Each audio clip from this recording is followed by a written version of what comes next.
नमस्कार दोस्तों, आप सब कैसे हैं।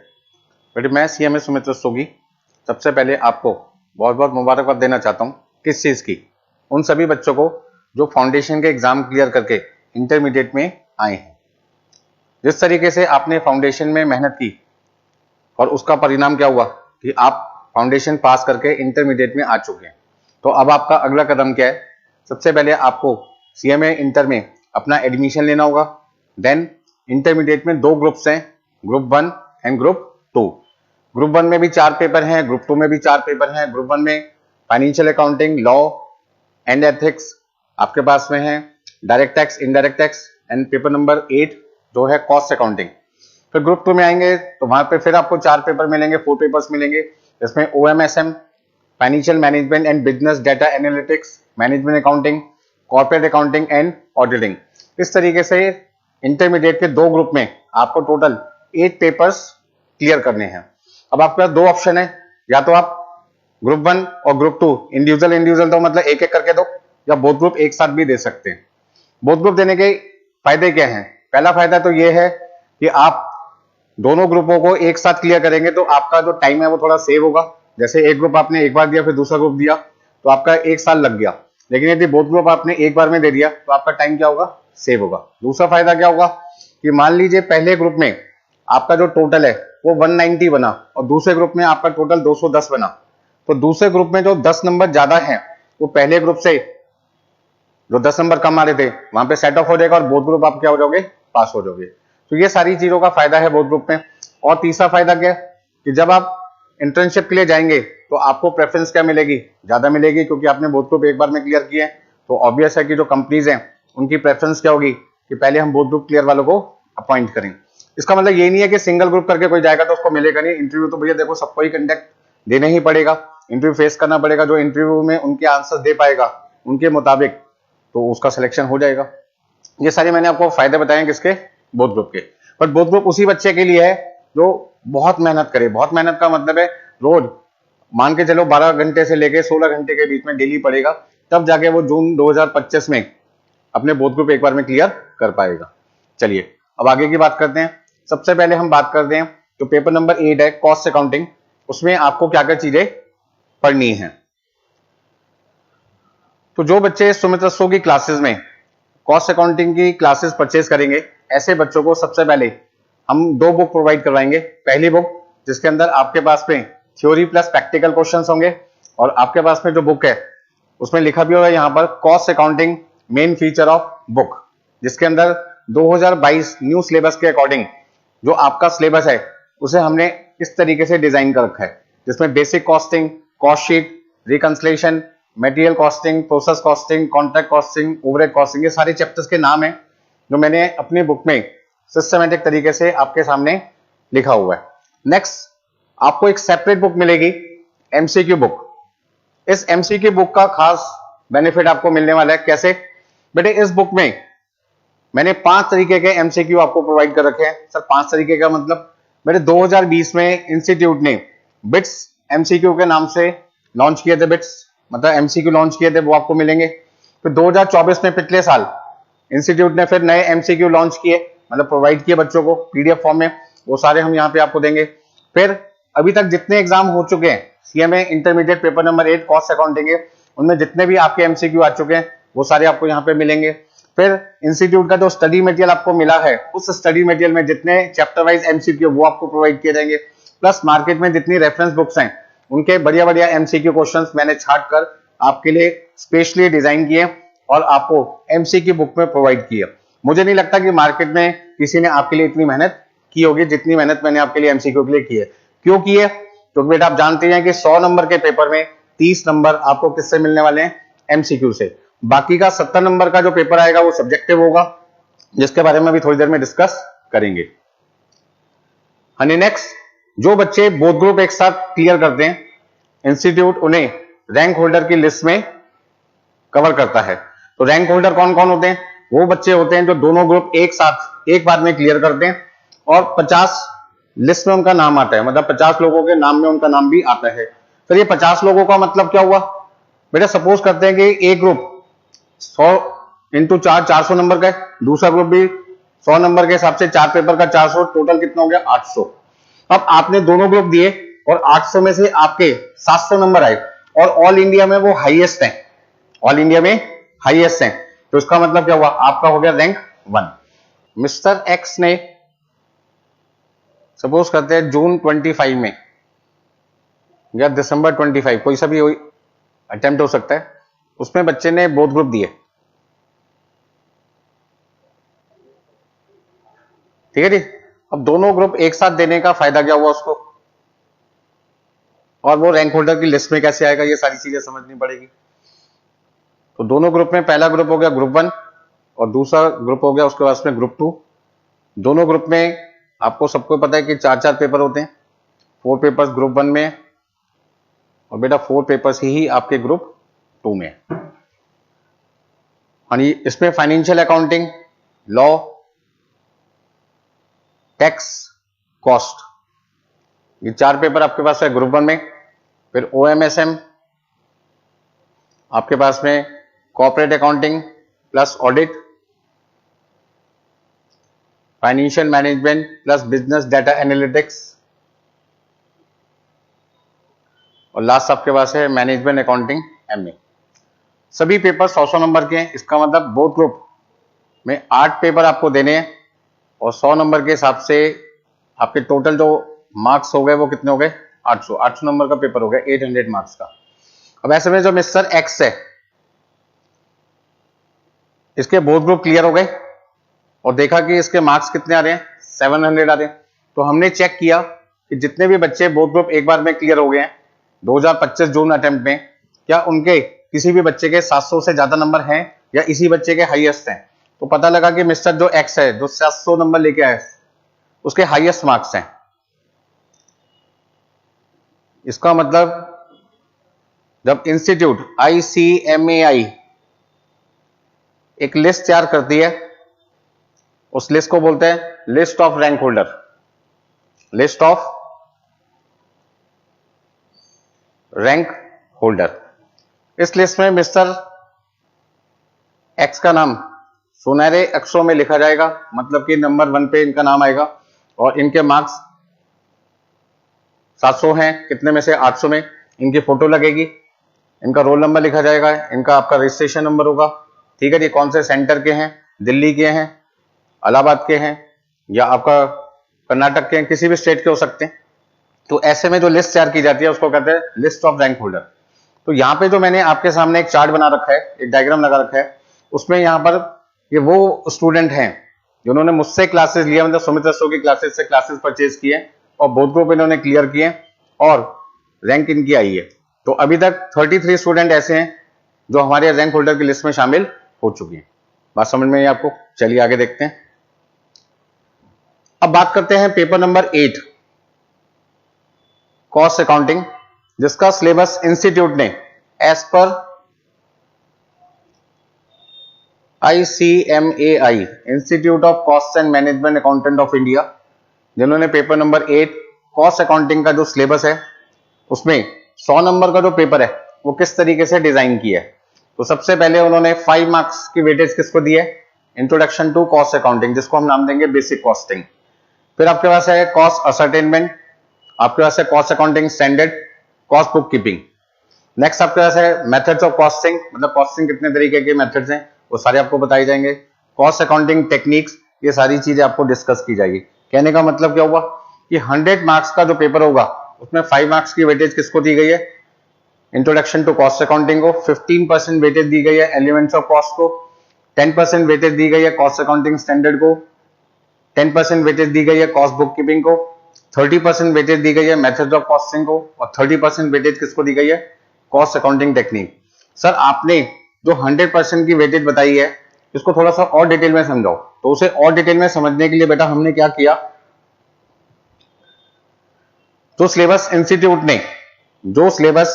ने 1 2 3 4 5 6 6 मॉड्यूल में कवर किया है, उन 6 मॉड्यूल में जितने भी चैप्टर्स बनते थे वो सारे चैप्टर्स के नाम मैंने यहां पर आपके सामने लिख दिया।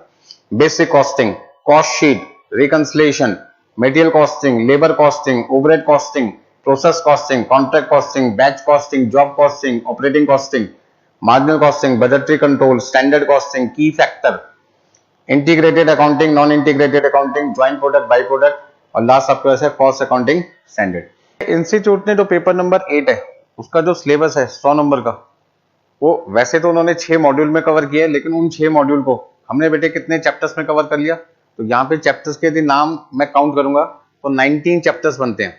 1 2 3 4 5 6 7 8 9 10 11 12 13 14 15 16 17 18 19। सर हमारा सिलेबस तो बहुत बड़ा है। बिल्कुल सही कहा आपने बेटा, आपका जो सिलेबस है ग्रुप 1 कॉस्टिंग का वो बहुत बड़ा है। बड़ा इसलिए क्योंकि इसमें जितने भी तरीके के कॉस्टिंग होते हैं वो सारे के सारे चैप्टर्स आपके सिलेबस में कवर कर दिए गए हैं। तो सर इनकी वेटेज क्या है, मतलब कौन सा चैप्टर ज्यादा इंपॉर्टेंट है, कौन सा चैप्टर कम इंपॉर्टेंट है, क्या आप हमें बता पाएंगे? बिल्कुल बता पाएंगे भाई, क्यों नहीं बताएंगे? ठीक है जी। तो नेक्स्ट पॉइंट यहां पर यह आता है कि सर इन सभी चैप्टर्स में कौन सा चैप्टर ए कैटेगरी में डाला जाए, कौन सा चैप्टर बी कैटेगरी में, कौन सा सी कैटेगरी। सर ये ए बी सी का मतलब क्या है? ABC analysis. एबीसी एनालिसिस का मतलब है ये जो 19 चैप्टर आपके सिलेबस में हैं इनको मैं 3 कैटेगरी में बांटूंगा, कैटेगरी ए, कैटेगरी बी और कैटेगरी सी। कैटेगरी जो ए है उसके अंदर आपके जो चैप्टर्स मैंने कवर किए हैं वो है basic costing, material costing, process costing, contract costing, overhead costing, operating costing, marginal costing, standard costing, budgetary control, और लास्ट पॉइंट आपके पास है एमसीक्यू। सर ये ए कैटेगरी का मतलब क्या हुआ बेटे? ए कैटेगरी का मतलब है कि इन सभी चैप्टर को आपने 3 टाइम्स कम से कम मिनिमम कितनी बार एग्जाम से पहले अच्छे तरीके से रिवीजन करना है। तो आपका आंसर है 3 बार तो आपको करके ही जाना है। सर ये बी कैटेगरी में जो चैप्टर्स हैं उनके नाम क्या है? Cost sheet, reconciliation, labour costing, key factor, cost accounting standard. ये सभी बेटे आपको कम से कम एग्जाम से पहले 2 बार तो जरूर रिवाइज करना है। और सी कैटेगरी में जो चैप्टर्स रखे गए हैं joint product, by product, integrated accounting, non integrated accounting, job costing and batch costing, आप इन्हें एक बार भी कर लें वंस, मतलब एग्जाम से पहले एक बार रिवीजन कर लें तो आपके लिए सफिशिएंट रहेगा, इनफ रहेगा, आपको और ज्यादा मेहनत करने की जरूरत नहीं है। तो कहने का मतलब है ये जो ए कैटेगरी है ये आपके लिए मेन चैप्टर्स हैं जिनको करके जाना बहुत जरूरी है। और जिस बच्चे ने ए कैटेगरी को बहुत ढंग से कर लिया समझ लो उसका पास होना तय है, निश्चित है, पास हो जाएगा अच्छे नंबर से। बी और सी कर लिया तो समझ लो उसके 70 प्लस कंफर्म है, ठीक है ना। यदि ए कैटेगरी करके जाता है तो 40 से 55-60 के बीच में आ जाएंगे, लेकिन यदि उसने बी कैटेगरी और सी कैटेगरी को भी शामिल कर लिया तो आराम से 70-75 मार्क्स वो लेके आ सकते हैं। और ढंग से कर लिया, एबीसी को बहुत अच्छे तरीके से कर लिया, फिर तो भैया आपके हाईएस्ट हो जाएंगे कॉस्ट अकाउंटिंग के अंदर। चलिए भाई नेक्स्ट पॉइंट है कि सर जब हम फाइनेंशियल अकाउंटिंग पढ़ते हैं तो हमें कॉस्ट अकाउंटिंग को पढ़ने को कहा जाता है। तो पहला पॉइंट है कि बहुत सारे आंसर्स हमें फाइनेंशियल अकाउंटिंग नहीं दे पाता। तो इसका मतलब कहीं ना कहीं फाइनेंशियल अकाउंटिंग वो अकाउंटिंग है तो कुछ आंसर्स नहीं दे पाता, जिसकी वजह से हमें एक नई अकाउंटिंग को डेवलप करना पड़ा और उसका नाम हमने रख दिया कॉस्ट अकाउंटिंग। पॉइंट यहां पर आता है कि सर कॉस्ट अकाउंटिंग किन किन पर्पस को सॉल्व कर सकता है हमारे। तो पहला पॉइंट है किसी प्रोडक्ट की या किसी सर्विस की यदि मैं कॉस्ट को असर्टेन करना चाहता हूं, मैं जानना चाहता हूं कि ये प्रोडक्ट है, एक पेन है जो मैं आपको बनाकर बेचना चाहता हूं, ये एक मोबाइल है जो मैं आपको बनाकर बेचना चाहता हूं, ये एक रिमोट कंट्रोल है जो मैं बना के आपको देना चाहता हूं, तो ये मेरे लिए प्रोडक्ट है, इसकी कॉस्ट कितनी होगी। तो इसका आंसर मुझे फाइनेंशियल अकाउंटिंग से नहीं मिलेगा, क्योंकि फाइनेंशियल अकाउंटिंग वाले क्या कहते हैं पहले आप पेन बना लो तो आपको पता चलेगा, ठीक है ना। लेकिन हम बात कर रहे हैं उस समय की, यदि कोई कस्टमर मेरे पास आए और मुझसे पूछे जी एक पेन मुझे चाहिए, ये मेरी स्पेसिफिकेशन है, बताइए पेन कितने का होगा, तो मैं उसको जवाब ही नहीं दे पाऊंगा, क्योंकि मैं उसको क्या बोलूंगा भैया पहले पेन बनाने दो, देन उसके बाद मैं आपको आंसर दे पाऊंगा। इसका मतलब एस्टिमेटेड बेसिस पे यदि मुझे किसी प्रोडक्ट की कॉस्ट का पता लगाना है तो फाइनेंशियल अकाउंटिंग उस आंसर को देने में फेल हो जाता है। ऐसे में जन्म होता है किसका बेटा? कॉस्ट अकाउंटिंग का। ठीक, ये तो हो गया प्रोडक्ट की बात। इसी तरीके से सर्विस की, यदि मैं दिल्ली में रहता हूं और मुझे मान लीजिए दिल्ली से जम्मू कश्मीर में जाना है, या दिल्ली से केरला जाना है, या दिल्ली से मान लीजिए पंजाब जाना है, तो मेरा किराया कितना लगेगा दिल्ली से जम्मू जाने में, या मान लीजिए प्लेन में जाना चाहता हूं तो प्लेन का खर्चा कितना आएगा, ट्रेन में जाना चाहता हूं तो ट्रेन में कितना आएगा, बस से जाना चाहता हूं तो बस का खर्चा कितना आएगा, कार में जाना चाहता हूं तो कार का खर्चा कितना आएगा। ये सारा खर्चा एस्टिमेटेड बेसिस पे यदि मुझे पता लगाना है तो मुझे जरूरत पड़ेगी कॉस्ट अकाउंटिंग की। इसका मतलब कॉस्ट अकाउंटिंग एस्टिमेटेड बेसिस पे कॉस्ट को पता लगाने में हमारी मदद करता है। दूसरा पॉइंट, कोई प्रोडक्ट मार्केट में हम कितने का बेचेंगे या जो सर्विसेज हम कस्टमर को देना चाहते हैं, सर्विस का जो रेवेन्यू है, जो प्राइस है, वो हमें क्या रखना है, उसके लिए हमें मदद लेनी पड़ती है किसकी? हमें मदद लेनी पड़ती है कॉस्ट अकाउंटिंग की। हेल्प्स इन लोकेटिंग वेस्टेज, कहने का मतलब है यदि किसी प्रोडक्ट को हम प्रोड्यूस कर रहे हैं और प्रोड्यूस करते टाइम कोई वेस्टेज हो जाती है तो उस वेस्टेज का पता लगाने में हमारी मदद कौन करता है? Cost accounting. और यहाँ पे हम वेस्टेज को दो पार्ट में डिवाइड कर देते हैं, एक नॉर्मल वेस्टेज और दूसरी आपकी एबनॉर्मल वेस्टेज। सर ये नॉर्मल वेस्टेज क्या है? नॉर्मल वेस्टेज का मतलब है कोई भी ऐसा नुकसान जो होने के बाद उस नुकसान का बर्डन हम कस्टमर पे डाल सकें, ऐसे लॉसेस को हम कहते हैं नॉर्मल वेस्टेज। लेकिन यदि कोई भी नुकसान मैन्युफैक्चरर की लापरवाही की वजह से या उसके वर्कर की लापरवाही की वजह से या किसी भी लॉस का जिम्मेदार मैन्युफैक्चरर है डायरेक्टली या इनडायरेक्टली, तो ऐसे केस में वो सारे के सारे जो लॉसेज हैं, सारे के सारे वेस्टेज हैं, वो एबनॉर्मल लॉसेज या एबनॉर्मल वेस्टेज में कवर हो जाएंगे। नेक्स्ट आपके पास है प्रोडक्ट अभी बिका नहीं है, मैं सोच रहा हूं यदि इस इतने रुपए में बिक जाए, मान लो मैंने 1000 यूनिट बनाई और 1000 यूनिट बनाने के बाद मैं सोच रहा हूं कि इस प्राइस पर मैं बेचूं तो मेरा प्रॉफिट कितना होगा। तो फाइनेंशियल अकाउंटिंग यहां पर भी मुझे एस्टिमेटेड बेसिस पे प्रॉफिट नहीं दे पाएगा, क्योंकि फाइनेंशियल अकाउंटिंग कहता है हम जो इंफॉर्मेशन अपनी बुक्स में शो करते हैं वो एक्चुअल बेसिस पे शो करते हैं, क्योंकि हमारे अकाउंटिंग रिकॉर्ड पब्लिक के सामने डिस्क्लोज किए जाते हैं, जबकि कॉस्ट अकाउंटिंग के जो रिकॉर्ड होते हैं वो पब्लिक के सामने डिस्क्लोज नहीं होते, इनका यूज डिसीजन मेकिंग में किया जाता है। इसलिए यहां पर हम एस्टिमेटेड बेसिस पे अपनी कैलकुलेशन करते हैं। तो इसका मतलब क्या हुआ, यदि मैं एस्टिमेटेड बेसिस पे अपनी कैलकुलेशन करूंगा तो उस केस में मेरा जो प्रॉफिट होगा वो भी एस्टिमेटेड होगा। एस्टिमेटेड सेल्स माइनस कॉस्ट, तो यहां पर कॉस्ट भी एस्टिमेटेड है, सेल भी एस्टिमेटेड है, तो प्रॉफिट भी कौन सा होगा बेटा? एस्टिमेटेड। नेक्स्ट पॉइंट आपके पास आता है कॉस्ट कंट्रोल, मतलब कॉस्ट को कंट्रोल करना है तो कॉस्ट अकाउंटिंग पढ़नी पड़ेगी। कॉस्ट को रिड्यूस करना चाहते हैं पर यूनिट तो उसको कहते हैं कॉस्ट रिडक्शन। कहां से सीखोगे? कॉस्ट अकाउंटिंग से। डिसीजन मेकिंग में हेल्प लेनी है, कहां से लोगे? Cost accounting. सर एक छोटा सा एग्जांपल ही दे दो हमें किसका, हेल्प्स इन डिसीजन मेकिंग का। सपोज करते हैं कि ये पेन मैं बनाकर मार्केट में बेचता हूं, पहला पॉइंट, ठीक है ना। दूसरा पॉइंट, यदि ये पेन मैं मार्केट से बना बनाया खरीद लूं तो यहां पर मेरे पास दो ऑप्शन हो गए, या तो ये पेन मैं बना बनाया मार्केट से खरीद लूं या इस पेन को मैं खुद बनाऊं। पहला ऑप्शन, यदि मैं बना बनाया इस पेन को खरीदता हूं तो ये पेन सपोज करते हैं मुझे 10 रुपए का मिलता है, और यदि इस पेन को मैं खुद ही बना लूं तो अभी बनाया नहीं है, बनाने से पहले की बात चल रही है। तो बनाने से पहले मैंने चार्टर्ड अकाउंटेंट को बुलाया जो फाइनेंशियल अकाउंटिंग को डील करते हैं, और मैंने उनसे पूछा जी इस पेन को बनाने में कितने पैसे लगे या कितने पैसे लगेंगे। तो वो कहता है लगे कितने हैं वो तो मैं बता सकता हूं आपको, कितने पैसे लगेंगे वो नहीं बता पाऊंगा, कितने पैसे लगे वो बता सकता हूं। दोनों में फर्क आ गया ना, लगेंगे इसका मतलब अभी बना नहीं है, बनेगा, और कितने लगे मतलब बनने के बाद का आंसर है। तो चार्टर्ड अकाउंटेंट जो फाइनेंशियल अकाउंटिंग को डील करते हैं वो अपना आंसर एक्चुअल बेसिस पे बताते हैं। वो कहता है कि 12 रुपए का पेन तैयार हुआ है, जबकि ये पेन मुझे मार्केट से कितने का मिल रहा है बेटा? 10 रुपए का। इसका मतलब अब मैं डिसीजन मेकिंग कर नहीं सकता क्योंकि पेन मेरे यहाँ पे बन के तैयार हो चुका है। ऐसे में जो फाइनेंशियल अकाउंटिंग मेरी प्रॉब्लम को सॉल्व नहीं कर पा रहा था, अब वो सॉल्यूशन मुझे किससे मिलेगा? कॉस्ट अकाउंटिंग, क्योंकि यहां कॉस्ट अकाउंटिंग कौन कर रहा है? कॉस्ट अकाउंटेंट के थ्रू की जा रही है, मतलब सीएमए। सीएमए कहता है जी मैं आपको एस्टिमेटेड बेसिस पे बता सकता हूं कि ऐसा सेम पेन बनाने में कितने पैसे लगेंगे, मतलब अभी उसने बनाया नहीं है, कितने लगेंगे वो बता सकता है एस्टिमेटेड बेसिस पे।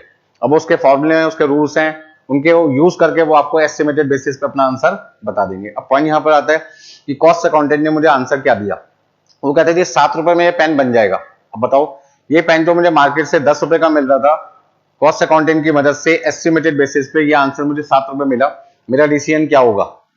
मैं इस पेन को खुद बनाऊं या मार्केट से बना बनाया खरीदूं? तो आपका आंसर होगा सर बनाने की कॉस्ट 7 रुपए और मार्केट से बना बनाया पेन खरीदने में 10 रुपए जा रहे हैं, 3 रुपए का फायदा यदि हम खुद बनाए तो। इसका मतलब यदि हम खुद बनाएंगे तो 3 का फायदा है, तो डिसीजन क्या हुआ? खुद बनाओ। तो डिसीजन मेकिंग करने में हमें कौन सी अकाउंटिंग मदद करता है? फाइनेंशियल अकाउंटिंग या कॉस्ट अकाउंटिंग? तो आपका आंसर हो गया कॉस्ट अकाउंटिंग। चलिए भाई नेक्स्ट पॉइंट पे आ जाते हैं। अब पॉइंट यहां पर आता है कि जो बिजनेस है वो हम दो कैटेगरी में बांट देते हैं। पहला, जिनका रिलेशन किससे होता है? मैन्युफैक्चरिंग से, मतलब यहां पे मैन्युफैक्चरर इन्वॉल्व है, वो रॉ मटेरियल को खरीदेगा और कस्टमर की रिक्वायरमेंट के हिसाब से उस रॉ मटेरियल की शेप, डिजाइन, कलर को चेंज करके जैसे कस्टमर गुड्स चाहता है वैसा उसको बनाकर देगा। ऐसे सिस्टम को हम कहते हैं मैन्युफैक्चरिंग बिजनेस। मैन्युफैक्चरिंग बिजनेस में जो गुड्स होते हैं वो देखने में क्या होता है, टेंजिबल। अब आप कहोगे सर ये गुड्स के साथ टेंजिबल वर्ड क्यों लिखा, तो यहाँ पे एमसीक्यू पूछ सकते हैं कि मैन्युफैक्चरिंग बिजनेस में आपके टेंजिबल आइटम को कंसीडर किया जाता है या इनटेंजिबल, तो आपका आंसर क्या होगा, टेंजिबल, दैट इज गुड्स। जब मैन्युफैक्चरिंग बिजनेस की बात की जाती है बेटा, तो वहां पर हमें तीन चीजों की इंफॉर्मेशन चाहिए होती है कॉस्ट अकाउंटेंट से। एक, जो प्रोडक्ट हम बनाना चाहते हैं उसको बनाने में कॉस्ट कितनी लगेगी, एक हमारे प्रोडक्ट की सेल वैल्यू कितनी होगी, एक हम कितना प्रॉफिट कमा पाएंगे, ताकि हम डिसीजन मेकिंग कर सकें क्या ये प्रोडक्ट बनाकर हमें बेचना चाहिए या नहीं चाहिए। नेक्स्ट पॉइंट, कि जो कॉस्ट हमें मैन्युफैक्चरिंग बिजनेस में कैलकुलेट करनी होती है, उसमें दो तरीके की कॉस्ट होती है, एक डायरेक्ट नेचर की कॉस्ट जिसको कहते हैं डायरेक्ट कॉस्ट, और दूसरा इनडायरेक्ट कॉस्ट जो इनडायरेक्ट नेचर की होती है। अब डायरेक्ट कॉस्ट कौन सी होती है, इनडायरेक्ट कॉस्ट कौन सी होती है, जब आप बहुत डिटेल में आगे मेरी क्लासेस को कंटिन्यू करोगे तो आपको समझ में आ जाएगा कि सर किसको डायरेक्ट कॉस्ट बोल रहे हैं, किसको इनडायरेक्ट बोल रहे हैं। अभी तो छोटा सा एक डेमो है जिसके अंदर मैं आपको बता रहा हूं कि किस तरीके से मैं आपको क्लासेस में पढ़ाऊंगा, मतलब मेरा पढ़ाने का स्टाइल क्या, तरीका क्या है, ये सब चीजें आपको यहाँ पर दिखाई देगी। चलिए नेक्स्ट पॉइंट आपके पास है सर्विस सेक्टर। अब जो सर्विस सेक्टर है उसके अंदर हम सर्विसेज की बात करते हैं। जैसे मैं आपको पढ़ा रहा हूँ तो ये मैं आपको सर्विसेज दे रहा हूँ। अब बस से एक प्लेस से दूसरे प्लेस पे जा रहे हैं, बस की सर्विस ले रहे हैं, कार से एक प्लेस से दूसरे प्लेस पे जा रहे हैं, कार की सर्विस ले रहे हैं, प्लेन से एक जगह से दूसरी जगह जा रहे हैं, प्लेन की सर्विस ले रहे हैं। आप गुड्स को, मशीन को एक जगह से दूसरी जगह पहुंचाने के लिए ट्रक का यूज कर रहे हो तो ट्रक की सर्विस यूज कर रहे हो, शिप से एक जगह से दूसरी जगह जा रहे हो, शिप की सर्विस ले रहे हो, हॉस्पिटल में अपना ट्रीटमेंट कराने जा रहे हो, हॉस्पिटल की सर्विस ले रहे हो, होटल में एंजॉयमेंट करना चाह रहे हो तो होटल की सर्विस ले रहे हो, खरीद थोड़ी रहे होटल, तो वहां पर जो सर्विस है वो कौन सा है, इंटेंजिबल नेचर का है। तो ऐसे केस में कॉस्ट अकाउंटेंट से हमने पूछा कि यदि हम सर्विस सेक्टर में इन्वॉल्व करते हैं, मतलब हम यहाँ पे कॉस्ट अकाउंटेंट से क्या पूछते हैं, ऐसे में हमने कॉस्ट अकाउंटेंट से पूछा कि यदि हम लोगों को सर्विसेज प्रोवाइड करें तो सर्विसेज देने में हमारी कॉस्ट कितनी लगेगी, हमें कितना रेवेन्यू मिलेगा कस्टमर से, हम कितना प्रॉफिट कमा पाएंगे, ताकि इस बिजनेस को जो हमारा सर्विसेज से रिलेटेड है इसे हम कंटिन्यू रखें या डिसकंटिन्यू कर दें या इसका एक्सपेंशन करें, ये सारी चीजों का डिसीजन मेकिंग हम कर सकते हैं। साथ में यहाँ पे जो हमारी कॉस्ट होती है वो दो पार्ट में डिवाइड होती है, फिक्स नेचर की और वेरिएबल नेचर की। अब ध्यान से समझने वाली बात है, बहुत कम लोग आपको बताएंगे कि सर यहां भी कॉस्ट लिखा है, यहां भी कॉस्ट लिखा है, लेकिन जब आप मैन्युफैक्चरिंग बिजनेस की बात करते हो, गुड्स से रिलेटेड बात करते हो, तो वहां पे हम कॉस्ट को दो कैटेगरी में डिवाइड करते हैं, डायरेक्ट और इनडायरेक्ट। मतलब जब भी आप अपने गुड्स की कॉस्ट को निकालोगे तो समझ लेना कॉस्ट को दो पार्ट में डिवाइड करना है, डायरेक्ट नेचर की और इनडायरेक्ट। लेकिन जब सर्विस बिजनेस की बात आएगी तो वहां पे आपको अपनी जो कॉस्ट है उसे दो कैटेगरी में बांटना है, फिक्स नेचर और वेरिएबल नेचर, मतलब fix cost and variable cost. अच्छा, कई बार ऐसा भी होता है कि फिक्स कॉस्ट और वेरिएबल कॉस्ट को सेग्रीगेट करना पॉसिबल नहीं होता, तो उस केस में फिर हम semi variable cost heading use करते हैं, लेकिन तब यूज करते हैं जब फिक्स कॉस्ट और वेरिएबल कॉस्ट को हम अलग अलग ना कर पाए। जैसे आपके इलेक्ट्रिसिटी बिल की बात की जाए, उसके अंदर मीटर का जो रेंट होता है वो फिक्स नेचर का होता है और जितनी इलेक्ट्रिसिटी हम कंज्यूम करते हैं वो वेरिएबल नेचर का होता है। लेकिन जब बिल हम पे करते हैं तो मीटर का रेंट और जो इलेक्ट्रिसिटी हमने कंज्यूम की है उसकी पेमेंट हम अलग अलग नहीं करते, एक साथ ही करते हैं। इसका मतलब क्या हुआ कि जो इलेक्ट्रिसिटी का बिल मैंने पे किया इलेक्ट्रिसिटी कंपनी को, उसके अंदर फिक्स चार्जेस भी हैं बेटा, वेरिएबल चार्जेस भी, दोनों चार्जेस हैं जिसकी मैं पेमेंट कर रहा हूं। सेग्रीगेट नहीं कर सकता, पता मुझे दोनों है लेकिन दोनों की पेमेंट इकट्ठे एक साथ करनी पड़ रही है। ऐसे खर्चे को हम कौन सी कैटेगरी में डाल देते हैं, सेमी वेरिएबल में। चलिए, एक छोटा सा चैप्टर है सर्विस कॉस्टिंग। अब आप कहोगे सर ये सर्विस कॉस्टिंग का मतलब क्या? सबसे पहले मैंने अभी आपको कहा कि हमारे यहां दो तरीके के बिजनेस हो गए, मैन्युफैक्चरिंग बिजनेस और वो बिजनेसेस जिनका कनेक्शन किससे, लोगों को सर्विसेज देने से। अब जो लोग ऐसे बिजनेस में इन्वॉल्व होते हैं जो सर्विसेज प्रोवाइड करते हैं, ऐसे लोग अपनी कॉस्ट को कैसे कैलकुलेट करते हैं और उसके लिए कौन सी टेक्निक का इस्तेमाल किया जाता है। तो जो टेक्निक सर्विस सेक्टर के द्वारा यूज की जाती है अपनी कॉस्ट को कैलकुलेट करने के लिए, उस टेक्निक को हम कहते हैं सर्विस कॉस्टिंग, जिसका ऑल्टरनेटिव नाम होता है ऑपरेटिंग कॉस्टिंग। तो व्हाट इज सर्विस कॉस्टिंग?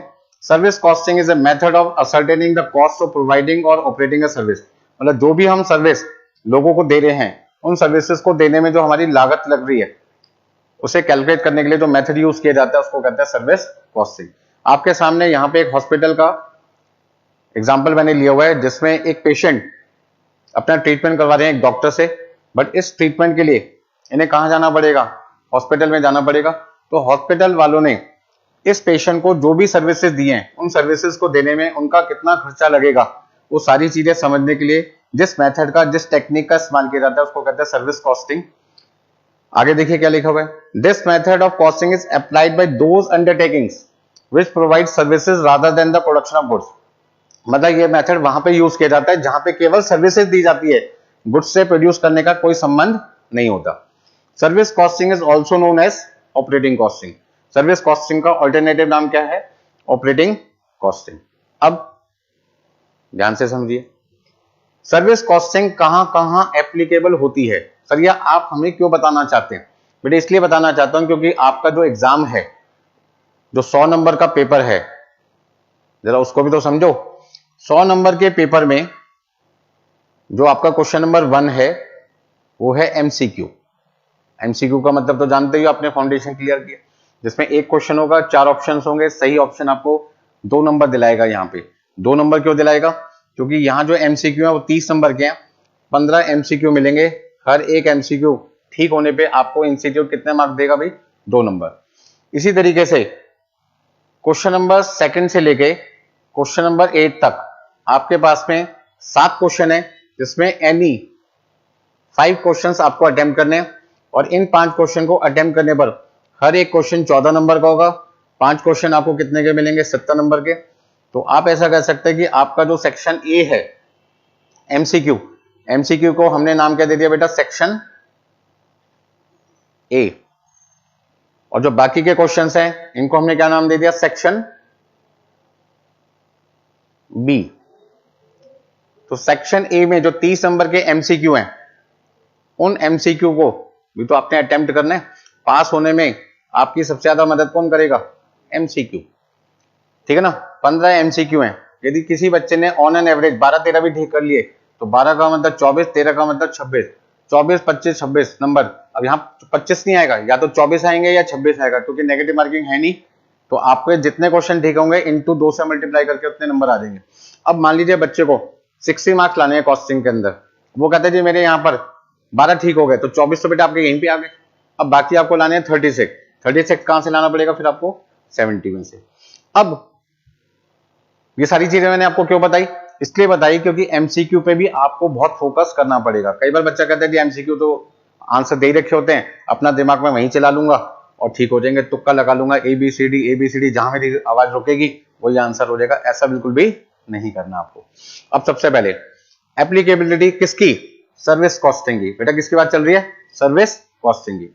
तो सर्विस कॉस्टिंग कहां कहां एप्लीकेबल है, ये बात सर आप हमें क्यों बताना चाहते हो? तो मैंने आपको कहा कि एग्जाम के अंदर 30 नंबर के एमसीक्यू भी आते हैं, और उन एमसीक्यू का आपको आंसर कैसे मिलेगा? जब आप एक एक चीज बहुत डिटेल में समझकर जाएंगे। खाली प्रैक्टिकल क्वेश्चन से काम नहीं चलेगा, साथ साथ आपको थ्योरी भी समझ के जानी पड़ेगी। जो हर चैप्टर में जब वो चैप्टर शुरू होगा मैं आपको मेन थ्योरी सारी कवर करके चलूंगा। It is applicable to undertaking that provide services rather than produce commodities.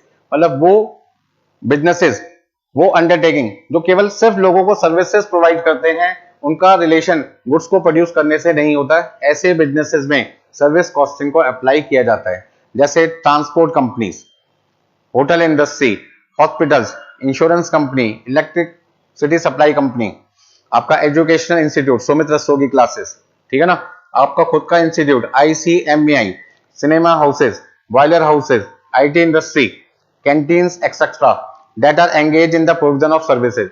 ये वो ऑर्गेनाइजेशंस हैं, वो अंडरटेकिंग्स हैं जो आपको केवल सर्विसेज प्रोवाइड करती हैं, जिनका रिलेशन गुड्स को प्रोड्यूस करने से नहीं होता। बात समझ में आ रही है? चलिए भाई नेक्स्ट पॉइंट। सर इतनी बातें आपने हमें बताई, अभी तक आपने ये तो बताया नहीं कि इनसे एमसीक्यू कैसे बन सकते हैं। तो अगला पॉइंट है कि जो नॉलेज, जो चीजें मैंने अभी तक बेटा आपको समझाई है, उनको हम एमसीक्यू में कैसे इस्तेमाल कर सकते हैं। तो पहला point, service costing is applicable to. यदि आपसे मैं पूछूं कि सर्विस कॉस्टिंग कहां पे एप्लीकेबल है, तो इसका आंसर इन 10 ऑप्शन में छुपा हुआ है। ठीक है ना? ये जो 10 ऑप्शन है आपके पास में ना, कहां कहां एप्लीकेबल है, ये सारी चीजें दे रखी है, तो यहीं से आपका एमसीक्यू बनेगा। देखिए हाँ जी, सर्विस कॉस्टिंग एप्लीकेबल है ट्रांसपोर्ट इंडस्ट्री में, यस। होटल इंडस्ट्री में यस, हॉस्पिटल में यस। यदि ये तीनों आंसर सही हैं तो उसका मतलब आपको जो आंसर सेलेक्ट करना पड़ेगा वो कौन सा करना पड़ेगा, ऑल ऑफ द अबव, या ऑल जो भी वहां पे क्वेश्चन में लिखा हुआ है। अब नेक्स्ट पॉइंट बेटा आपके सामने क्या है, alternative name of service costing. यदि आपसे एग्जाम में पूछे कि सर्विस कॉस्टिंग का दूसरा नाम बताइए, तो इसका आंसर अभी मैंने आपको बताया था, service costing is also known as operating costing. इसका मतलब सर्विस कॉस्टिंग का दूसरा नाम क्या हुआ, मटेरियल कॉस्टिंग नहीं, कॉन्ट्रैक्ट कॉस्टिंग नहीं, ऑपरेटिंग कॉस्टिंग। बिल्कुल सही जवाब। तो आपका जो राइट आंसर होगा वो कौन सा होगा, सी होगा।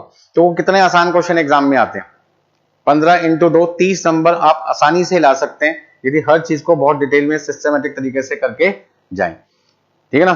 कई बच्चे कहते हैं सर आपके लिए तो सब आसान है इसलिए आप बार बार बोलते हैं आसान। नहीं बेटा, मेहनत करोगे, कोई चीज 2-2 3-3 बार 4-4 बार करोगे, 5 बार करोगे तो ऑब्वियस है वो सारी चीजें आपके माइंड में सेट हो जाएगी और जैसी वो चीज आपके सामने आ जाएगी आप इमीडिएटली उसका आंसर बता पाओगे। अब जब आप अपने घर पे किसी भी जगह से आते हो तो आपको किसी पड़ोसी से, आस पड़ोस से, रास्ते में पूछना पड़ता है भाई मेरा घर कहाँ पे, नहीं पूछना पड़ता। लेकिन जब आप अपने घर से किसी और के घर पे जाते हो तो पूछना पड़ता है। ऐसा क्यों, क्योंकि जब आप अपने घर पे आते हो तो डेली आते हो, आपको सारे रास्ते पता अपने आस पड़ोस के। लेकिन जब किसी रिलेटिव के या किसी पर्सन के आप जाते हो तो आप उसके यहाँ रोज थोड़ी जाते हो, कभी कभार जाते हो, साल में, 10 साल में, 5 साल में, 1 साल में, तो इसलिए आप भूल जाते हो। यदि आप रेगुलर प्रैक्टिस करो तो आपको पता चल जाएगा, आपके लिए कोई चीज मुश्किल नहीं होगी। चलिए जी, नेक्स्ट पॉइंट आपके पास है ट्रांसपोर्ट सर्विस। अब ट्रांसपोर्ट सर्विस जो होती है, अब ये ट्रांसपोर्ट सर्विस का मतलब क्या है इसको समझो। अभी मैंने जैसे आपको बोला कि हमारा जो सर्विस कॉस्टिंग चैप्टर है जिसको हम कहते हैं ऑपरेटिंग कॉस्टिंग, तो कहां पे एप्लीकेबल है, ऐसे सभी बिजनेसेस, ऐसे सभी अंडरटेकिंग जो केवल लोगों को सर्विसेज प्रोवाइड करते हैं, गुड्स को प्रोड्यूस नहीं करते, ऐसे सभी अंडरटेकिंग्स पे एप्लीकेबल होती है ऑपरेटिंग कॉस्टिंग, जिसका दूसरा नाम है सर्विस कॉस्टिंग, जिनका पर्पस यही होता है कि ऑर्गेनाइजेशन, अंडरटेकिंग अपनी कॉस्ट को कैसे कंप्यूट करेगा। तो उसमें आपके एग्जाम में क्या ये सारी अंडरटेकिंग आपके कोर्स में नहीं, आपके एग्जाम में जो क्वेश्चंस आएंगे सीएमए के अंदर वो है ट्रांसपोर्ट, दूसरा आपके पास है होटल्स और तीसरा आपके पास क्या है, हॉस्पिटल। तो बाकी की सारी चीजें आपके सिलेबस में नहीं है। तालियां, मतलब खुश हो जाओ, इनमें से कोई भी इंडस्ट्री सिर्फ थ्योरी क्वेश्चन में, एमसीक्यू क्वेश्चन में तो आपसे पूछेंगे, प्रैक्टिकल में नहीं पूछेंगे, प्रैक्टिकल में नहीं पूछेंगे। बात समझ में आ गई, तो मजा आ गया ना बिल्कुल आपको, मैं तो बड़ा खुश हुआ यार। 10 तरीके के क्वेश्चन करने पड़ते हैं यदि सारी की सारी चीजें मेरे सिलेबस में होती तो, बट मैं तो भैया सीएमए इंटरमीडिएट की बात कर रहा हूं जहां पर सिर्फ आपके सिलेबस में कितनी एक्टिविटीज हैं, कितनी इंडस्ट्रीज आएंगी, कितनी अंडरटेकिंग आएगी, एक ट्रांसपोर्ट, दूसरा होटल और तीसरा आपके पास है हॉस्पिटल। चलिए भाई, कोई दिक्कत किसी को। तो यहां जिससे क्वेश्चन आपको मिलना सबसे ज्यादा जरूरी होता है एग्जाम के अंदर वो होता है transport service. Very very important, very very important. कहने का मतलब क्या हुआ बेटा कि transport service operating costing chapter के अंदर सबसे मेन सर्विस है जिसके क्वेश्चन आपके इंस्टीट्यूट में सबसे ज्यादा कवर किए जाते हैं। यदि आप पास पेपर्स को चेक करें तो सबसे ज्यादा जो आपको सर्विस मिलेगी या जिनके क्वेश्चंस मिलेंगे ऑपरेटिंग चैप्टर के अंदर, ऑपरेटिंग कॉस्टिंग चैप्टर में, वो होगा ट्रांसपोर्ट सर्विस। अब ट्रांसपोर्ट सर्विस को बेटा हम 2 कैटेगरी में बांटते हैं। पहली कैटेगरी होती है पैसेंजर और दूसरी कैटेगरी होती है गुड्स। ठीक है ना। या तो ट्रांसपोर्ट का बेनिफिट किसने लिया होगा, पैसेंजर ने। जैसे मान लीजिए मैं या आप या कोई भी पर्सन एक जगह से दूसरी जगह जाने के लिए बस का इस्तेमाल कर सकता है, ट्रेन का इस्तेमाल कर सकता है, शिप का यूज कर सकता है, टैक्सी का यूज कर सकता है, एयरक्राफ्ट का यूज कर सकता है। दूसरी तरफ यदि हम खुद नहीं जाना चाहते, हम गुड्स को एक जगह से दूसरी जगह भेजना चाहते हैं, लगेज को, कार्गो सिस्टम को, तो ऐसे केस में जो गुड्स है वो किसकी मदद से एक जगह से दूसरी जगह जा सकता है बेटा, truck, train, ship and aircraft. ये कुछ एग्जांपल्स हैं जो मैंने आपको बताए हैं जिनसे रिलेटेड क्वेश्चंस आपको एग्जाम में मिल सकते हैं। सर हमारे एग्जाम में सबसे ज्यादा क्वेश्चन किसके आते हैं, तो मैंने आपको जवाब दिया ट्रांसपोर्ट सर्विस का। ट्रांसपोर्ट सर्विस में पैसेंजर और गुड्स दोनों के क्वेश्चन आ सकते हैं। ज्यादातर क्वेश्चन किसके आते हैं, पैसेंजर के आते हैं। उसमें भी पहली कैटेगरी हो गई बस की, फिर दूसरी कैटेगरी आपके पास किसकी है, कार की, मतलब टैक्सी की, और तीसरी कैटेगरी कौन सी है, एयरक्राफ्ट। अभी तक आज तक इंस्टीट्यूट ने ना तो शिप का क्वेश्चन दिया ना ट्रेन का क्वेश्चन दिया। उसी तरीके से यदि मैं गुड्स की बात करूं तो या तो ट्रक के क्वेश्चन पूछते हैं या फिर हम किसके पूछ सकते हैं, एयरक्राफ्ट के। ट्रेन और शिप का अभी तक कोई एग्जाम्पल, कोई क्वेश्चन इंस्टीट्यूट ने अपने स्टडी मटेरियल में नहीं दिया, ना आज तक एग्जाम में आया। तो कहने का मतलब है ये एग्जाम्पल मैंने आपको क्यों दिए, समझाने के लिए, लेकिन इसमें से रेलिवेंट पॉइंट कौन कौन से हैं? पैसेंजर के लिए बस, टैक्सी, एयरक्राफ्ट और गुड्स के लिए ट्रक एंड एयरक्राफ्ट। चलिए भाई आगे चलते हैं। In transport services are connected to, बेटा जितना मैं पढ़ाता रहूंगा, ये मेरी अप्रोच है, पढ़ाने का मेरा तरीका क्या है, ये मैं आपको आज के डेमो लेक्चर से बताना चाहता हूं। कुछ बच्चे कहते हैं सर कैसा पढ़ाते हैं, ये इस तरीके से पढ़ाते हैं, ठीक है ना। तो डेमो लेक्चर से अब इस चार्ट से आपको क्या समझ में आ रहा है कि ट्रांसपोर्ट सर्विस किसको दी जाती है? पैसेंजर, और किसको? गुड्स को।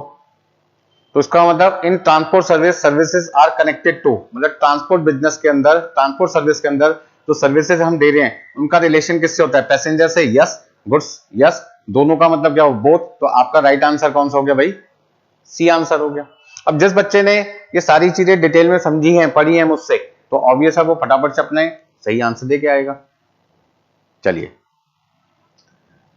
नेक्स्ट पॉइंट, जैसे मैंने आपके सामने एग्जांपल दिया था कि सबसे मेन सर्विस कॉस्टिंग चैप्टर में हमारी जो सर्विस होती है वो होती है ट्रांसपोर्ट सर्विस, और ट्रांसपोर्ट सर्विस में सबसे ज्यादा क्वेश्चन आते हैं पैसेंजर सर्विस के। पैसेंजर सर्विस में सबसे ज्यादा जो ट्रांसपोर्ट यूज की जाती है वो होती है बस की। इसका मतलब हम यहां पे बात कर रहे हैं किसकी? बस सर्विस की। अब बेटे बस सर्विस को ध्यान से समझें, बस सर्विस को ध्यान से समझें। बस सर्विस में दो तरीके के लोग आपको दिखाई दे रहे हैं यहां पर इस बस स्टैंड पे। ये बस स्टॉप आपके सामने लिखा हुआ है, इस बस स्टॉप पे 1 2 3 4 5 ये सारे के सारे कहां पे हैं? बस स्टॉप पे अभी भी हैं। कुछ लोग ऐसे हैं जो बस स्टॉप पे आए थे और वो जिस जगह जाना चाहते हैं उस नंबर की बस उनको वहां पे दिखाई दी और बस में चढ़ गए। 1 2 3 4 5 6 7 8 ये 8 लोग ऐसे हैं जो बस का बेनिफिट ले रहे हैं। 1 2 3 4 5 लोग ऐसे हैं जो बस का बेनिफिट नहीं ले रहे। तो आप मुझे बताइए कि मैं किन लोगों को बस सर्विस की कॉस्ट में कंसीडर करूंगा और किन को कंसीडर नहीं करूंगा। यहाँ पे टोटल जो लोग दिखाई दे रहे हैं बस स्टॉप पे वो 13 हैं। 13 में से मेरे जो रेलिवेंट काम के लोग हैं वो कितने हैं? 8 हैं। तो 5 लोग हैं वो मेरे काम के नहीं है क्योंकि वो इस बस में नहीं है। तो जो लोग इस बस का बेनिफिट लेंगे उसकी कॉस्ट का बर्डन मुझे उन लोगों से चार्ज करना है, ठीक है ना। अब इस बस का जो खर्चा है, सपोज करते हैं 1 किलोमीटर का 80 रुपए पर किलोमीटर, मतलब इस बस को चलाने में 1 किलोमीटर का जो खर्चा है वो 80 रुपए है। इस बस का खर्चा 1 किलोमीटर चलाने पे 80 रुपए आया और 8 पैसेंजर इस बस की सर्विस का बेनिफिट ले रहे हैं। तो उसका ना एक का खर्चा कितना है भाई? 80 रुपए का खर्चा हमने किया 1 किलोमीटर बस को चलाने में, और 1 किलोमीटर बस चलने पर कितने पैसेंजर 1 किलोमीटर गए? 8 लोग गए। इसको ना एक पैसेंजर पे 1 किलोमीटर का खर्चा मेरा कितना आ गया? 10 रुपये आ गया। बस समझ में आ रही है? ठीक है जी। पर ये भी 1 किलोमीटर गया, ये पैसेंजर भी 1 किलोमीटर गया, ये पैसेंजर भी 1 किलोमीटर गया। तो 8 पैसेंजर 1 + 1 + 1 + 1 8 पैसेंजर किलोमीटर हो गए। तो मैंने 8 पैसेंजर से क्या कर दिया? डिवाइड कर दिया। तो कहने का मतलब क्या हुआ? 80 रुपए का खर्चा 8 लोगों पे हुआ, एक पे कितना हुआ? 10 रुपए। तो मैं कह सकता हूं ये पैसेंजर यदि इस बस में 1 किलोमीटर गया तो हमने उसके ऊपर कितने रुपए खर्च कर दिए? 10 रुपए खर्च कर दिए। तो मेरा क्वेश्चन क्या था? इन 5 लोगों से मेरा कोई लेना देना नहीं है। तो सबसे पहले आपको ध्यान रखना पड़ेगा कि क्वेश्चन के अंदर कौन सी इंफॉर्मेशन जो है वो रेलिवेंट है और कौन सी इंफॉर्मेशन जो इररेलेवेंट है। जो इररेलेवेंट इंफॉर्मेशन है उसे कंसीडर नहीं करते, जो रेलिवेंट डाटा है, इंफॉर्मेशन है, केवल आप उन्हें कंसीडर करके ही अपनी कॉस्ट को कंप्यूट करेंगे। चलिए भाई नेक्स्ट पॉइंट, जब हम बस सर्विस की कंप्यूटेशन करते हैं तो कौन कौन सी कैलकुलेशंस आपको एग्जाम में करनी होगी। तो यदि मैं किसी को बस सर्विस देना चाहता हूं,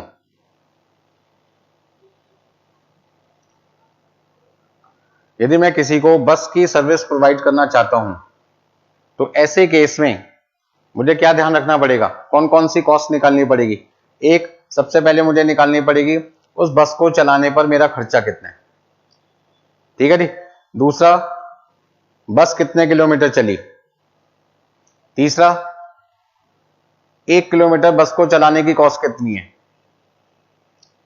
उस बस में एवरेज पैसेंजर कितने हैं, पैसेंजर किलोमीटर्स कितने हैं, टोटल रेवेन्यू कितना है। रेवेन्यू को हम कहते हैं टेकिंग, कलेक्शन, पैसेंजर से मेरे पास कितना पैसा आया, कॉस्ट पर पैसेंजर पर किलोमीटर, एक पैसेंजर 1 किलोमीटर यदि बस में डिस्टेंस ट्रेवल करता है तो मैंने उसके ऊपर कितने रुपए खर्च किए, उसे कहते हैं कॉस्ट पर पैसेंजर पर किलोमीटर। एक पैसेंजर 1 किलोमीटर यदि बस में ट्रेवल करता है तो मुझे उससे 1 किलोमीटर का कितना किराया लेना चाहिए, उसे कहते हैं बस फेयर पर पैसेंजर पर किलोमीटर। इसका मतलब सर्विस कॉस्टिंग चैप्टर के अंदर ट्रांसपोर्ट सर्विस में यदि मैं अपने पैसेंजर को बस की सर्विस प्रोवाइड कर रहा हूं तो उसके लिए मुझे कितनी कंप्यूटेशन सीख के जानी पड़ेगी, कितनी कंप्यूटेशन सीखनी पड़ेगी, तो आपके सामने 8 तरीके की कैलकुलेशन आपको सीखनी पड़ेगी।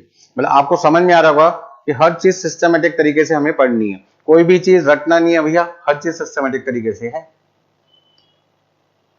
जैसे मैंने आपको एमसीक्यू का एग्जांपल दिया, ठीक उसी तरीके से मैं आपको प्रैक्टिकल क्वेश्चन का भी एग्जांपल दूंगा। अब जैसे हम बात करते हैं बस सर्विस की, थोड़ी देर पहले मैंने आपको क्या बताया था, यदि हम लोगों को सर्विसेज प्रोवाइड करते हैं, बस सर्विस क्या है, सर्विस सेक्टर में आता है। यदि बस सर्विस हमारा सर्विस सेक्टर में कवर होता है तो सर्विस सेक्टर में जो हमारी कॉस्ट निकाली जाती है उस कॉस्ट को हम कहते हैं ऑपरेटिंग कॉस्ट। और वो ऑपरेटिंग कॉस्ट को हम 2 कैटेगरी में बांटते हैं, एक हमारी फिक्स कॉस्ट और दूसरी हमारे पास कौन सी होती है, वेरिएबल कॉस्ट। फिक्स कॉस्ट का मतलब not related to running kilometer. ये बस आपके सामने दिखाई दे रही है, ये बस अभी बस स्टॉप पे रुकी हुई है, बस के रुके होने पर भी, बस के ना चलने पर भी यदि हमें खर्चा करना पड़े तो ऐसी कॉस्ट को कहते हैं फिक्स कॉस्ट। जैसे बस का इंश्योरेंस, बस का डेप्रिसिएशन, बस में ड्राइवर की, कंडक्टर की वेजेस, ठीक है ना, इंश्योरेंस का खर्चा, ये सारे कौन सी कॉस्ट आ जाते हैं बेटा एग्जांपल की फॉर्म में, फिक्स कॉस्ट। बस के चलने पर जब खर्चे आएंगे तो बस जब चलेगी तो टायर यूज होंगे, टायर की कॉस्ट, बस को चलाने पे फ्यूल का खर्चा, फ्यूल की कॉस्ट आएगी। तो कहीं ना कहीं बस के चलने की वजह से जब बस को चलाया जाएगा एक जगह से दूसरी जगह और उसकी वजह से ट्रांसपोर्टर को, ऑपरेटर को खर्चा करना पड़े तो वो सारे खर्चे कौन से हेडिंग में आ जाएंगे बेटा, वेरिएबल कॉस्ट में, जिसको हम कहते हैं रिलेटेड टू रनिंग किलोमीटर। तो अब इससे एमसीक्यू क्या बनता है, if expenses related to running kilometers are known as variable cost, if expenses incurred but not related to running kilometer, तो आपका आंसर क्या होगा, मतलब खर्चा तो हो रहा है लेकिन उसका संबंध रनिंग किलोमीटर से नहीं है। रनिंग किलोमीटर का मतलब बस का चलना, मतलब बस चल भी नहीं रही फिर भी खर्चा आ रहा है, तो ऐसे सारे खर्चों को हम कहते हैं फिक्स्ड कॉस्ट। चलो डिटेल में चलते हैं भाई, हर चीज को बेटा डिटेल में समझना है, यहां कोई भी चीज ना लारे लप्पे पे नहीं लगेगी। फाउंडेशन ठीक है, आपने बड़े अच्छे नंबरों से पास कर लिया, लेकिन अब आपका मेन लेवल स्टार्ट हो गया जिसको कहते हैं इंटरमीडिएट। एक बार आपका बेटा इंटरमीडिएट लेवल स्ट्रांग हो जाए तो गारंटीड है मेरी आपकी कि आप कभी भी मार नहीं खाएंगे। मार खाने का मतलब है कभी भी आपको कोई पर्सन बेवकूफ नहीं बना सकता। आपने देखा होगा किस तरीके से हम हर एक चीज को बहुत डिटेल से समझते हैं ताकि एग्जाम में कोई भी पॉइंट आए तो हमें कोई दिक्कत ना हो। तो types of operating cost in bus service, तो आपका आंसर है सर हमारी 2 तरीके की कॉस्ट होती है, एक होती है फिक्स नेचर की और दूसरी कौन सी होती है भाई, वेरिएबल नेचर की। एक होती है फिक्स नेचर की, दूसरी होती है वेरिएबल नेचर की। तो फिक्स में क्या आ गया, गैरेज रेंट, इंश्योरेंस बस का, बस की लाइसेंस फीस हो गई, रोड टैक्स हो गया, ड्राइवर की सैलरी, कंडक्टर की सैलरी, क्लीनर की सैलरी, अकाउंटेंट की सैलरी। अब यहां पर जो पॉइंट नंबर 9 है, पॉइंट नंबर 11 है, ये पॉइंट नंबर 9 और पॉइंट नंबर जो 11 है वो मुझे यहां पर भी दिखाई दे रहे हैं वेरिएबल हेडिंग में भी। तो इनको समझेंगे कब ये खर्चे फिक्स में आते हैं और कब ये खर्चे वेरिएबल में आते हैं, तो ध्यान से समझेंगे इन सबको भी बहुत डिटेल में, ध्यान से देखिए। हाँ जी, repair and maintenance if computed on the basis of time, मतलब टाइम बेसिस पे यदि इनको निकाला जाए, टाइम बेसिस का मतलब जैसे क्वेश्चन में लिखा जाए repair and maintenance per month 500 रुपए, रिपेयर का खर्चा हर महीने 500 रुपए, बस चलेगी तो भी 500, नहीं चलेगी तो भी 500। इसका मतलब बस के चलने पे भी खर्चे आ रहे हैं, ना चलने पे भी खर्चे आ रहे हैं, इसलिए इसे कौन सी हेडिंग में डालना है, फिक्स हेडिंग में डालना है। लेकिन यदि क्वेश्चन में लिखा जाए रिपेयर चार्जेस पर किलोमीटर 2 रुपए, पर किलोमीटर 2 रुपए का मतलब 4 किलोमीटर चला तो 2 से मल्टीप्लाई कर दिया 8 रुपए, 10 किलोमीटर चला तो 2 से मल्टीप्लाई कर दिया 20 रुपए, 20 किलोमीटर चला तो 2 से मल्टीप्लाई कर दिया 40 रुपए, 100 किलोमीटर चला तो 2 से मल्टीप्लाई कर दिया 200 रुपए। इसका ना चलने पे यदि खर्चा कंप्यूट किया जाएगा तो ऐसे सभी खर्चों को कौन से लिस्ट में डालना है, वेरिएबल लिस्ट में डालना है, क्योंकि related to based on running kilometer ये खर्चा आ गया। Next point, administrative cost nature में फिक्स्ड है, डेप्रिसिएशन सेम कॉन्सेप्ट है। यदि वो क्वेश्चन में कहते हैं डेप्रिसिएशन पर मंथ 5,000 रुपए, तो हर महीने का डेप्रिसिएशन 5,000 रुपए बस का, चाहे बस चले या ना चले, 12 महीने का 60,000 हो गया। बात समझ में आ रही है। लेकिन यदि क्वेश्चन में लिखा जाए डेप्रिसिएशन पर रनिंग किलोमीटर 4 रुपए, 5 रुपए, 10 रुपए, 10 रुपए पर किलोमीटर लिखा है डेप्रिसिएशन, 100 किलोमीटर बस चली तो 100 इंटू 10 1000 रुपए, 1000 किलोमीटर चली 10 से मल्टीप्लाई कर दिया तो 10,000 रुपए। तो यहाँ ये खर्चा किलोमीटर के बेस पे बेटा निकाला जा रहा है। कहने का मतलब क्या हुआ कि डेप्रिसिएशन यदि रनिंग बेसिस पे निकालते हैं, किलोमीटर के बेसिस पे निकालते हैं, तो वो नेचर में कौन सा हो गया, वेरिएबल। चलिए, टायर एलोकेशन चार्जेस, टायर जितना बस चलेगी उतना टायर घिसेगा, बार बार ब्रेक लगेगी, बार बार आपको एक्सीलरेटर देना पड़ेगा, टायर घिसेगा। जब वो जमीन से बस को रगड़ा जाता है तो फ्रिक्शन की वजह से टायर क्या होता है, धीरे धीरे घिसता रहता है, तो उसे कहते हैं टायर एलोकेशन चार्जेस। ये भी आपको पर किलोमीटर क्वेश्चन में दे रखा होगा। ठीक है जी। कमीशन टू ड्राइवर और कंडक्टर, यदि किसके बेसिस पे, टेकिंग, और यहां पे क्या लिखा है, परसेंटेज, मतलब टेकिंग 10,000 है, उसका 10%, तो 10,000 का 10% 1,000, 5,000 का 5%, तो 5,000 का 5% कर लो तो 250 रुपये आ जाएगा। बात समझ में आ रही है। तो यहाँ पर नेचर क्या हो गई, बदल रही है, जैसे जैसे टेकिंग चेंज होगा वैसे वैसे आपकी कमीशन भी चेंज हो जाएगी। तो ऐसे केस में आपका आंसर भी बदलता रहेगा, फिक्स नहीं है फिर ये। तो चलिए, थ्योरी में किस तरीके के क्वेश्चन पूछते हैं एमसीक्यू में, वो मैंने आपको बता दिया। कौन सी इंडस्ट्री पे सर्विस कॉस्टिंग एप्लीकेबल है वो मैंने आपको बता दिया। पेपर का पैटर्न क्या है, 30 नंबर एमसीक्यू के और 70 नंबर आपका सब्जेक्टिव है। इंस्टीट्यूट ने जो पेपर बनाया है वो 6 मॉड्यूल को डिजाइन करके बनाया, उन्हीं 6 मॉड्यूल को हमने नंबर ऑफ चैप्टर 19 में कवर कर दिया। ठीक है जी, ये देखिए सारी चीजें।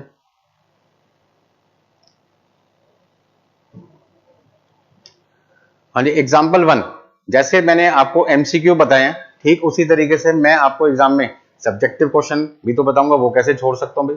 तो आपको इस लेक्चर से एक अंदाजा हो जाएगा कि एग्जाम में जब मैं पेपर देने जाऊंगा, और यदि क्लासेस मैंने सुमित रस्सो की क्लासेस से परचेज किया, मतलब सुमित सर से क्लास परचेज किया कॉस्ट अकाउंटिंग की, तो सुमित सर हमें पढ़ाएंगे कैसा, तो उसमें बेटा मेरी अप्रोच जो रहेगी उसमें मैं आपको एमसीक्यू भी कवर करवाऊंगा, आपको सब्जेक्टिव क्वेश्चन भी कराऊंगा, साथ में थ्योरी पार्ट भी कवर करूंगा। अब मैंने एमसीक्यू तो कवर कर लिए, बात आ जाती है किसकी, प्रैक्टिकल क्वेश्चन की। तो सबसे पहले यहाँ पे लिखा है बस की कॉस्ट कितनी है भाई, 50 लाख रुपए। बस की लाइफ कितनी है, 5 साल। स्क्रैप वैल्यू कितनी है, 10 लाख रुपए। तो सबसे पहले यदि मुझसे कोई पूछे कि आपका डेप्रिसिएशन बस का कितना होगा, डेप्रिसिएशन ऑन बस, तो भाई डेप्रिसिएशन ऑन बस का फॉर्मूला क्या हुआ, cost minus scrap value divided by useful life.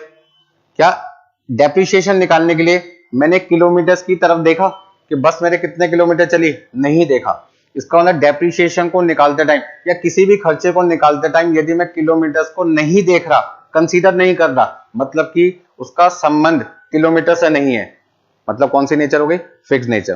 तो ऐसे केस में अब मेरे से कोई पूछे डेप्रिसिएशन सर कितना है, तो भाई 50 लाख की कॉस्ट में स्क्रैप वैल्यू कितनी है, 10 लाख रुपए, और लाइफ कितने साल है भाई, 5 साल, और आंसर कितना है,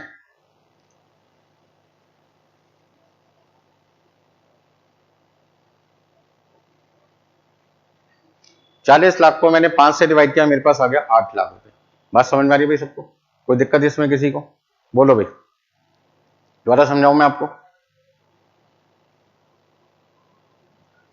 हाँ जी, salary of driver per month 15,000, conductor की सैलरी 10,000 रुपए पर मंथ, क्लीनर की सैलरी 3,000 रुपए पर मंथ, अकाउंटेंट की सैलरी 30,000 रुपए पर एनम। अब कुछ खर्चे पर मंथ हैं, कुछ खर्चे आपके पास के पर एनम है। इंश्योरेंस बस की कॉस्ट का 2% है। फ्यूल चार्जेस पर किलोमीटर, पर किलोमीटर, अब कोई भी खर्चा यदि भाई पर किलोमीटर आ जाए तो समझ लो वो खर्चा नेचर में क्या हो जाएगा, आपका वेरिएबल लिस्ट में आ जाएगा। टोल चार्जेस 5,000 रुपए पर एनम है।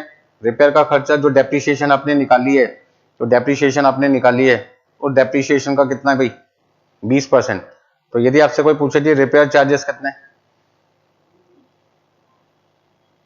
तो हम कह सकते हैं जो हमारा रिपेयर चार्जेस है वो हमारे डेप्रिसिएशन का 20% है। अब यदि डेप्रिसिएशन मेरी भाई 8 लाख रुपए है, डेप्रिसिएशन यदि मेरी 8 लाख रुपए है तो उसका 20% कितना आएगा, 8 लाख का 20%, 8 लाख का 20% हमारे पास आ जाएगा 1,60,000 रुपये। स्टेशनरी 1000 रुपये पर मंथ है, रनिंग किलोमीटर है 20,000 किलोमीटर पर एनम। आपको यहाँ पे ऑपरेटिंग कॉस्ट निकालनी है पर एनम। इसका मतलब बस को चलाने का 1 साल का खर्चा कितना है वो बताना है, और 1 किलोमीटर बस को चलाने की कॉस्ट कितनी है वो आपको यहाँ पर बतानी है। फटाफट से आप क्या कर सकते हैं, नोट कर सकते हैं इसको।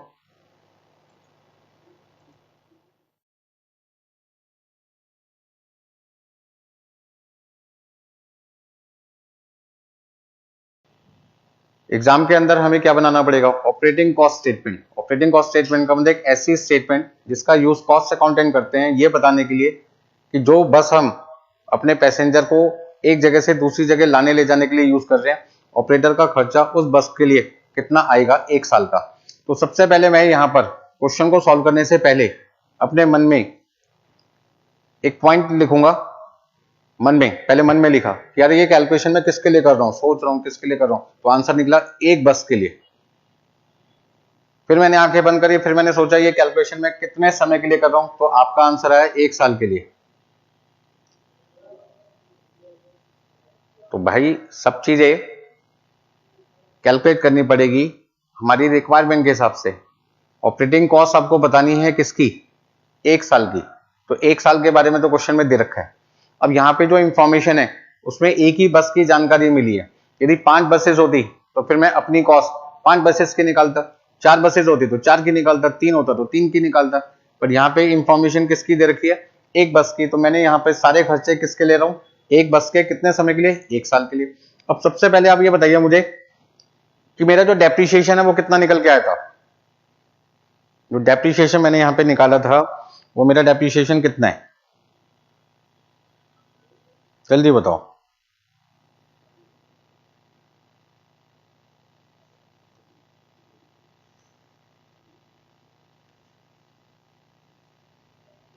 हाँ जी, डेप्रिसिएशन हमने निकाला था भाई 8 लाख रुपए।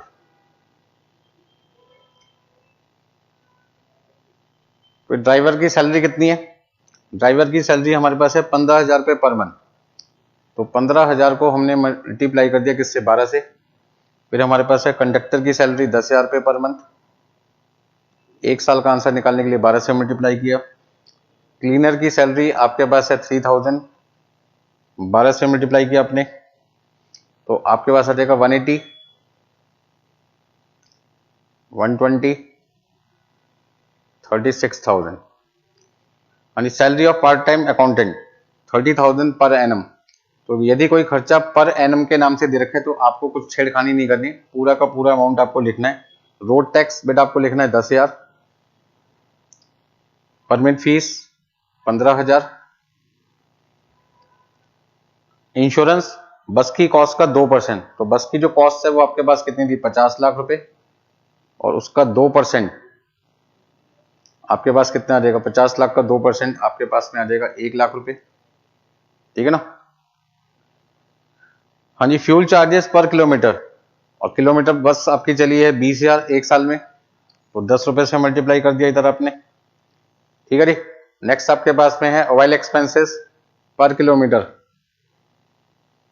ऑयल एक्सपेंसिव पर किलोमीटर 3 रुपए, और आपका टायर का जो खर्चा है 1.50, मतलब 20,000 इंटू 1.5। तो इस तरीके से 2 लाख रुपीज आपका फ्यूल चार्जेस, 60,000 ऑयल एक्सपेंसेस, और आपके पास में 30,000 टायर एलोकेशन। ये सारे हमने वेरिएबल हेडिंग में क्यों लिए, क्योंकि बेस्ड ऑन रनिंग किलोमीटर हैं, बेस्ड ऑन किलोमीटर्स। चलिए नेक्स्ट पॉइंट, आपके पास है कोई खर्चा नहीं। हाँ जी, टोल चार्जेस है, हाँ जी बिल्कुल है। तो कौन कौन से खर्चे रह गए अभी, टोल चार्जेस 5,000 रुपये per annum, repair charges 20% of depreciation, तो आपने निकाला था 8 लाख का 20%, 1,60,000 रुपये, और स्टेशनरी 1,000 रुपये पर मंथ है, तो 12 महीने का कितना आ जाएगा, 12,000। फटाफट से मुझे टोटल कॉस्ट कैलकुलेट करके बताइए कितनी आती है जल्दी से। हाँ जी, टोटल कॉस्ट कितनी आएगी जल्दी से बताइए।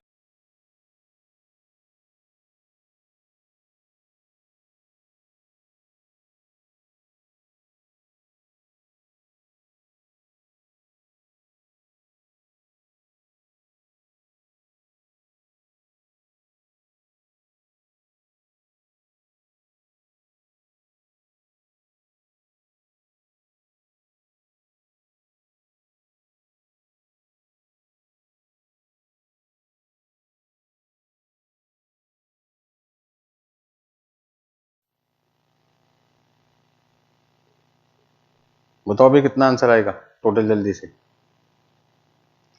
हाँ जी, 8 लाख रुपए, 1,80,000, 120, 36,000, 30,000, 10,000, 15,000,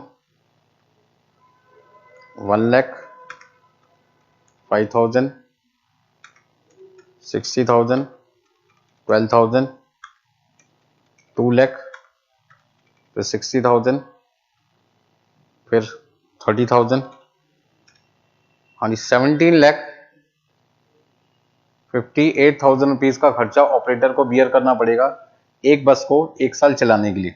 यदि मैं एक बस को 1 साल चलाना चाहता हूँ तो मेरा पूरे साल का खर्चा आएगा 17,58,000।